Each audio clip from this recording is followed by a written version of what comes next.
Hello दोस्तों, स्वागत है आपका अपने YouTube channel study with Ajay में। दोस्तों आज अपने सॉल्व करने वाले हैं जो जो आज दिल्ली पुलिस का फर्स्ट शिफ्ट में एग्जाम हुआ था उसका एनालिसिस। दोस्तों उसमें जो क्वेश्चंस आए थे, उसमें जो क्वेश्चंस आए थे उसको कैसे सॉल्व करेंगे, वो किस एग्जाम किस लेवल का रहा था, वो अपने आज इस क्लास में सॉल्व करने वाले हैं। ठीक है दोस्तों। दोस्तों काफ़ी सारे स्टूडेंट से मेरी बात हुई तो एग्जाम का जो लेवल बताया जा रहा है वो लेवल इजी टू मॉडरेट है, उसे इतना हार्ड भी नहीं कह सकते दोस्तों, क्योंकि इस क्लास में जो रीजनिंग और मैथ के क्वेश्चंस कराए जाते थे 100% जो क्वेश्चंस है वो इसी क्लास से आए हैं। बाकी दोस्तों आपने अगर बेसिक पढ़ा होगा तो भी दोस्तों आप जो मैथ और रीजनिंग के 40 क्वेश्चंस होते हैं तो उसमें से 25-30 तक कर सकते थे आराम से, बेसिक पढ़ा होगा। अगर आपने दोस्तों थोड़ा सा भी एडवांस पढ़ा होगा तो 35-40 तक आप आराम से कर सकते थे। ठीक है दोस्तों, ये क्वेश्चंस का लेवल इतना हाई नहीं गया था, एक इजी और इजी टू मॉडरेट बोल सकते हैं उसे दोस्तों। ठीक है। और क्वेश्चन जो जिस चैप्टर से आए थे और जो एक आध क्वेश्चन मेरे को मिला है, कुछ क्वेश्चन मेरे मेरे को मिले हैं, तो वो क्वेश्चन मैं आपको दिखाऊंगा और क्वेश्चन किस किस टॉपिक से आ रहे हैं और कितने कितने क्वेश्चन आ रहे हैं। बहुत सारा एनालिसिस करने के बाद मेरे को पता चला। क्लास थोड़ी दोस्तों लेट है इसलिए क्योंकि क्वेश्चंस को कलेक्ट करने में टाइम लग गया और काफ़ी सारे स्टूडेंट से एनालिसिस करने में टाइम लगा। ठीक है दोस्तों। तो क्वेश्चन दोस्तों आपको पहले देखिए, रीजनिंग में दोस्तों क्या आया था।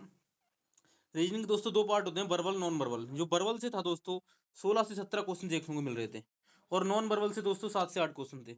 जो कोडिंग डिकोडिंग था दोस्तों उससे 3 से 4 क्वेश्चन थे और इजी क्वेश्चन थे दोस्तों। जो बोल रहे थे, जिनसे मेरी स्टूडेंट से बात हुई थी, बोल रहे थे इजीली सॉल्व हो रहे थे। ठीक है दोस्तों। नंबर सीरीज से दोस्तों दो से तीन क्वेश्चन थे। अल्फाबेट सीरीज से 2 क्वेश्चन थे दोस्तों। डाइस से क्लोज डाइस का क्वेश्चन था, इजी था, जो सारे स्टूडेंट ने कर दिया होगा। ठीक है दोस्तों, इजी क्वेश्चन था। बाकी वेन डायग्राम से एक कोई नॉर्मल क्वेश्चन था दोस्तों, वेन डायग्राम वाला भी दोस्तों एक क्वेश्चन था। और बाकी दोस्तों और अपना क्या था, क्लासिफिकेशन से एक क्वेश्चन था दोस्तों, जो वर्गीकरण होता है रीजनिंग में अपना, उससे उससे भी एक क्वेश्चन था। और मैथमेटिकल रीजनिंग जो अपना होता है दोस्तों, मैथमेटिकल नॉर्मल कैलकुलेशन होती है जो मैथ का कुछ पार्ट जो रीजनिंग में होता है, उससे भी दोस्तों 2 क्वेश्चन थे जो बहुत इजीली सॉल्व हो गए थे, हार्ड कैलकुलेशन नहीं थी उसमें दोस्तों। ठीक है। स्लॉग से एक क्वेश्चन था दोस्तों, एक क्वेश्चन था। बाकी अपना जो सिटिंग अरेंजमेंट था उसमें दोस्तों एक स्टूडेंट ने बताया मेरे को कि छः छः दोस्त थे, उनको एक वर्ग में वृत्त के केंद्र की ओर मुंह करके बिठाना था। तो दोस्तों अगर 6 व्यक्ति हैं तो इजी क्वेश्चन है मेरे हिसाब से, तो क्योंकि छः छः व्यक्ति को बिठाना कोई इतना ज़्यादा हार्ड काम नहीं है। ठीक है दोस्तों। बाकी अपना रैंकिंग से, ब्लड रिलेशन से, क्लॉक से, और दोस्तों क्या ये अपना कैलेंडर से, मिसिंग नंबर से, और दोस्तों इससे अभी तक कोई क्वेश्चन देखने को नहीं मिला है। लेकिन ऐसा नहीं है कि इससे दोस्तों क्वेश्चन आएगा नहीं, क्वेश्चन इससे भी देखने के लिए मिलेगा दोस्तों। अभी फर्स्ट शिफ्ट है तो अभी हो सकता है कि इससे क्वेश्चन नहीं दिया हो, आने वाले जो शिफ्ट एग्जाम होंगे तो उनमें दोस्तों एग्जाम ये देखने के लिए जरूर मिलेगा। ठीक है दोस्तों। तो इससे इग्नोर ना करें, इसे भी पढ़ते रहें। आगे दोस्तों क्या था, ये नॉन वर्बल से दोस्तों क्या था, नॉन वर्बल से दोस्तों ये क्या था, फिगर काउंटिंग का क्वेश्चन था जिसमें ट्रेंगल काउंट करने थे। दोस्तों ये क्वेश्चन मैंने बहुत बार कराया है और मैंने आपको बोला भी था ये फिगर काउंटिंग का एक क्वेश्चन आपको दिल्ली पुलिस के एग्जाम में देखने को मिलेगा दोस्तों। बाकी मिरर के 2 क्वेश्चन थे। मिरर के दोस्तों मैंने हर क्लास में ये मिरर के क्वेश्चन कराए हैं, जिसमें मिरर लगा होता है, लेफ्ट राइट चेंज होता है, बहुत बार मैंने आपको बताया है। अगर आपने बेसिक ही पढ़ा होगा दोस्तों ये क्वेश्चन आप इजीली सॉल्व कर सकते हैं। बाकी क्या था दोस्तों, कॉम्प्लिकेशन से एक क्वेश्चन था जिसमें 3 फिगर दे रखी थी, चौथे में पूछा था क्या आएगा। ये भी क्वेश्चन काफी बार अपने सॉल्व कर चुके हैं दोस्तों। ठीक है। पेपर कटिंग से एक क्वेश्चन था, इजीली हो जा रहा था ऐसा बता रहे थे। ओवरऑल क्या था रीजनिंग में दोस्तों कि 16 से 17 क्वेश्चन थे वर्बल से और 7 से 8 क्वेश्चन थे दोस्तों नॉन वर्बल से। तो अगर दोस्तों ये मेरे हिसाब से देखा जाए तो दोस्तों रीजनिंग में 23 से 24 क्वेश्चन आराम से सॉल्व हो सकते थे। एक आध क्वेश्चन दोस्तों जो सीरीज का था उसमें थोड़ी टाइमिंग का इशू था, अगर आपने उसको गौर से देखा, ऑब्जर्व अच्छे से किया, तो 25 में भी 25 आप कर सकते हैं। ठीक है दोस्तों। रीजनिंग का लेवल इतना हार्ड नहीं रहा था, इतना टफ लेवल नहीं था रीजनिंग का। उसमें क्या था दोस्तों, आपको सिर्फ अच्छे से ऑब्जर्व करने की जरूरत। ठीक है दोस्तों, तो आप इसमें से 25 में 25 का स्कोर कर सकते थे रीजनिंग में। बाकी अपना दोस्तों स्टैटिक जीके और करंट अफेयर, उसमें दोस्तों जीएस में क्या था, जीएस में हिस्ट्री के भी क्वेश्चन थे दोस्तों, और बाकी जियोग्राफी के भी क्वेश्चन देखने के लिए मिले थे। और दोस्तों क्या उसमें लगभग में हर शिफ्ट में, अभी जो फर्स्ट शिफ्ट हुई है उसमें रीजनिंग, वो sorry, history, geography, current affair, और दोस्तों उसमें क्या साइंस से भी 3 से 4 क्वेश्चन देखने को मिले थे। और दोस्तों क्या था उसमें, लगभग में ये जो जीएस थी उसमें लगभग 50 क्वेश्चन थे, उसमें थे लगभग में 30+ क्वेश्चन अटैम्प्ट हो रहे थे। काफ़ी सारे स्टूडेंट से मेरी बात हुई थी, 30+ सारे बता रहे थे। तो ओवरऑल जो अटैम्प्ट रहा 100 में से, वो दोस्तों लगभग में सारों का 70 to 80 अटैम्प्ट रहा। ठीक है दोस्तों। तो इस जो फर्स्ट शिफ्ट का एग्जाम था इतना हार्ड नहीं था, लगभग में काफ़ी सारे स्टूडेंट से बात हुई मेरी थी। ठीक है दोस्तों। आगे मैथ का देखते हैं, अपना मैथ में क्या था। मैथ में दोस्तों 15 क्वेश्चन आते हैं। तो 15 क्वेश्चन में दोस्तों नंबर सिस्टम से 2 क्वेश्चन थे। नंबर सिस्टम के दोस्तों हर बार मैंने आपको क्वेश्चन कराए हैं। एक क्वेश्चन दोस्तों 78 और 33 के बीच में ऐसी कितनी अभाज्य संख्याएं हैं, अभाज्य संख्याओं के गुणनफल का यूनिट डिजिट क्या होगा। दोस्तों मैंने आपसे बहुत बार क्लास में कराया कि यूनिट डिजिट और डिजिटल सम ये नंबर सिस्टम के बहुत ही इंपॉर्टेंट टॉपिक होते हैं, तो इन्हें आप पढ़ के जाइएगा। दोस्तों इससे क्वेश्चन आ गया यूनिट डिजिट में क्या होता है दोस्तों, 78 या 53 कोई भी यूनिट हो, जब अगर उसमें दो से दो शामिल नहीं है, अगर अभाज्य संख्या में दो शामिल नहीं है, तो उसका गुणनफल में यूनिट डिजिट हमेशा 5 होगा। तो इसका आंसर दोस्तों 5 था। आगे क्या था दोस्तों, एक ऐसे से दे रखा था x माइनस वाई बटे 2, 2x प्लस वाई बटे 3, 5x प्लस 3y बटे 4। इसमें दोस्तों इंक्रीजिंग ऑर्डर में लगाना था, इंक्रीजिंग ऑर्डर में लगाना था। x की वैल्यू दे रखी थी और y की वैल्यू दे रखी थी। दोस्तों ये क्वेश्चन भी इजीली सॉल्व हो जाता। ठीक है दोस्तों, आगे आगे चेक करते हैं। आगे क्या था, आगे दोस्तों एलसीएम एचसीएफ से क्वेश्चन देखने के लिए मिला था, जिसमें दोस्तों क्या था, एलसीएम और एचसीएफ का गुणनफल दिया था और संख्याओं का अंतर दिया था। तो वो संख्याएं पूछी दोस्तों। ये क्वेश्चन मैंने बहुत बार क्लास में कराया है और ये क्वेश्चन दोस्तों इतना हार्ड नहीं है, इजीली हो जाता है, सॉल्व हो जाता है। दोस्तों एक रेस से क्वेश्चन देखने को मिला था, मतलब रेस का क्वेश्चन दोस्तों आज से पहले कभी दिल्ली पुलिस के एग्जाम में देखने के लिए नहीं मिला था।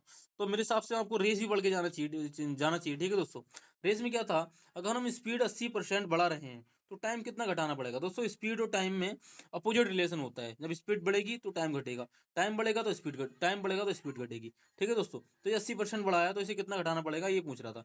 ये भी दोस्तों इजीली क्वेश्चन हो जाता। बाकी नेक्स्ट नेक्स्ट क्वेश्चन देखते हैं दोस्तों। नेक्स्ट क्वेश्चन दोस्तों डिस्काउंट से भी मिले थे। डिस्काउंट में दोस्तों एक क्वेश्चन था, अगर किसी वस्तु पर मार्क प्राइस 35% बढ़ाकर लिखा जाता है, ठीक है दोस्तों, उस पर 10% का डिस्काउंट दिया जाता है, तो कितने परसेंट का प्रॉफिट होगा। दोस्तों इसमें क्या था, मैं तो एक 35% बढ़ाकर लिखा जा रहा था, डिस्काउंट दोस्तों 10% दिया जा रहा था, तो प्रॉफिट पूछा था। यहाँ से इजिली प्रॉफिट निकाल सकते हैं दोस्तों।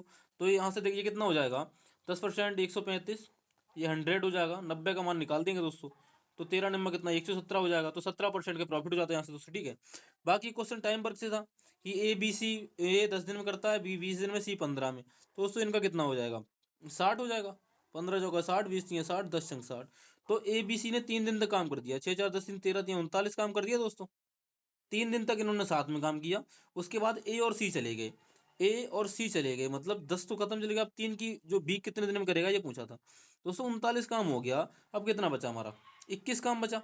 अब बी कितने दिन में, बी की पेशेंसी 3 है, तो 3 की पेशेंसी करेगा 7 दिन में काम कर देगा। इसका आंसर दोस्तों 7 होना चाहिए था। ठीक है दोस्तों, आगे चेक करते हैं आगे क्या था। आगे दोस्तों एवरेज से भी क्वेश्चन थे, एवरेज से भी क्वेश्चन थे। एवरेज में क्या था दोस्तों, 50 स्टूडेंट दिए रखे थे, उसमें 20 का एवरेज दे रखा था और 30 का एवरेज दे रखा था। ओवरऑल 50 स्टूडेंट का एवरेज पूछा था। इसे दोस्तों एलिगेशन से भी कर सकते थे और इजीली आप कैलकुलेशन से भी कर सकते थे। ठीक है दोस्तों, ये भी नॉर्मल क्वेश्चन था, आप इसे इजीली कर सकते थे इसे। बाकी एक दोस्तों सिंपल इंटरेस्ट से क्वेश्चन था दोस्तों, 15 से अमाउंट दे रखा था और दोस्तों टाइम दे रखा 3 साल, रेट दे रखी थी 15%। तो ऐसा ही कितना मिलेगा, ये दोस्तों पीआरटी से कर सकते थे इजीली। कितना हो जाएगा, 15 3 45 और ये हो जाएगा 15 15 75 7 और 15 चौका 60 67 से लगभग इतना आंसर हो जाएगा इसका। ठीक है दोस्तों, और बाकी चलते हैं, बाकी अपना सॉल्व करते हैं आगे। आगे देखते हैं क्या था। आगे दोस्तों क्या था अपना, ये दोस्तों सीआई का क्वेश्चन था। इसमें फर्स्ट ईयर में उसने 4200 रुपये दिए, सेकंड साल में उसने 4410 देकर फाइनल कर दिया। मतलब उसने कोई अमाउंट उधार लिया चक्रवृद्धि ब्याज पर दोस्तों। पहले साल में उसने दोस्तों 4200 दे दिए, दूसरे साल में उसने 4410 देकर जो उसका जो अमाउंट लिया था वो अमाउंट फाइनल कर दिया। ठीक है दोस्तों, तो उसमें रेट ऑफ इंटरेस्ट 5% थी, तो अमाउंट पूछा था। इजीली दोस्तों ये क्वेश्चन हो जाता है, मैंने कई बार कंपाउंड इंटरेस्ट के क्वेश्चन इसी क्लास में कराए। ठीक है दोस्तों, बाकी दो क्वेश्चन दोस्तों थ्री डी से थे, 2D से कोई क्वेश्चन नहीं था दोस्तों। 2D अभी देखने को नहीं मिला है। इसका मतलब ये नहीं है दोस्तों कि 2D देखने को नहीं मिलेगा, जरूर मिलेगा दोस्तों। लेकिन इसमें क्या था, अभी शंकु दोनों क्वेश्चन दोस्तों ये शंकु से थे, दोनों क्वेश्चन शंकु से थे। तो इसमें दोस्तों मैं आपसे ये कहूंगा कि आप दोस्तों इसमें जो फार्मूला होते हैं 2D 3D के, सारे फार्मूला याद करके जाएं, इसलिए दोस्तों क्वेश्चन सॉल्व हो जाते हैं। ठीक है दोस्तों, तो ओवरऑल क्या था मैथ में, अगर आप दोस्तों एडवांस लेवल का पढ़ के गए हैं, आपने अच्छी तैयारी करी है, तो आप 14 से 15 क्वेश्चन पूरे अटेम्प्ट कर सकते हैं। ठीक है दोस्तों, इतना हार्ड लेवल नहीं था उसका। और बाकी अगर आपने बेसिक तैयार किया है, तो बेसिक में दोस्तों आप लगभग में 9 से 12 क्वेश्चन तक अटेम्प्ट आराम से कर सकते थे। ठीक है दोस्तों, तो ओवरऑल दोस्तों जो मैथ और रीजनिंग का स्कोर था 40 में से, मेरे हिसाब से अगर आपने अच्छे से पढ़ा है तो 37 से 38 क्वेश्चन आप अटेम्प्ट कर सकते थे। ठीक है दोस्तों, अगर आपने दोस्तों बेसिक पढ़ा है तो आप आराम से 27 से 30 क्वेश्चन तक आप अटेम्प्ट कर सकते थे, अगर बेसिक पढ़ा है तो। ठीक है दोस्तों, तो पेपर का लेवल इतना हार्ड नहीं था। आगे कंटिन्यू पढ़ते हैं ना दोस्तों, सेकंड शिफ्ट वाले एग्जाम जो होगा उसका भी अपना इसी चैनल पर जो जो रिव्यू होगा दोस्तों, एनालिसिस होगा, इसी चैनल में देखने को मिलेगा। दोस्तों अगर इन्फॉर्मेशन अच्छी लगी हो तो वीडियो को लाइक करें, चैनल को सब्सक्राइब करें दोस्तों। और बाकी इसी इन्फॉर्मेटिव इन्फॉर्मेशन के दोस्तों चैनल को सब्सक्राइब करें। और बाकी इसी दोस्तों इसी चैनल पर मैथ और रीजनिंग की जो क्लासेस आती हैं कम वनडे कंपटीशन एग्जाम के लिए, वो भी देखते रहें दोस्तों, ठीक है। और मिलते हैं दोस्तों नेक्स्ट क्लास में दोस्तों, ठीक है। जय हिंद दोस्तों। बाकी अपना ध्यान रखें, पढ़ाई करते रहें, होपलेस ना हो दोस्तों, ठीक है। मिलते हैं नेक्स्ट क्लास में। जय हिंद दोस्तों।